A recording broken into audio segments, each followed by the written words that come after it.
महिला दुष्कर्म मामलें अभियुक्त को आजीवन जेल दंडादेश गुरुत्वपूर्ण राय प्रकाश कर मयूरभंज जिला फास्ट्राक कोर्ट 10,000 टंका जरिमाना और अनादेय हेले 6 मास अधिक कारादंडादेश सुनाई मयूरभंज जिला स्वतंत्र फास्ट्राक कोर्ट विचारपति संतोष कुमार नायक। चांदुआ थाना अंतर्गत आंबपुंजा गाँवर जटिया महांत को यह दंडादेश होईछि। 2023 मसीह जड़े महिला दुष्कर्म अभियोग में जटिया को गिरफ्त कर कोर्ट चालान कर चांदुआ थाना पुलिस। यह मामलें कोर्ट पीड़िता 1 लाख टंका अनुकंपा राशि जोगाई देवाकू जिला आईन प्राधिकरण कर्तृपक्ष को निर्देश देते। स्वतंत्र पक्ष कोर्ट रे एक राय प्रकाश पाई। घटना पृष्ठभूमि हूँ चांदुआ थाना अंतर्गत एक ग्राम विक्टिम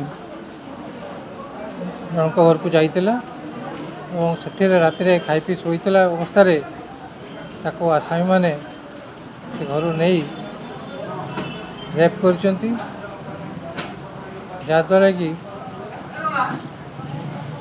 विक्टिम बहुत क्षति है।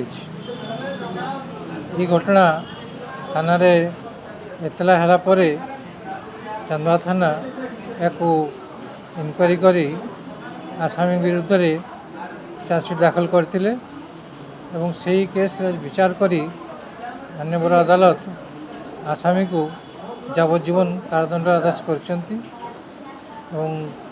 फाइन इम्पोज कर फाइन 10,000 टंका तापर इम्पोज कर अनादे अधिका कारादंड दंडित होगापी आदेश होइछि।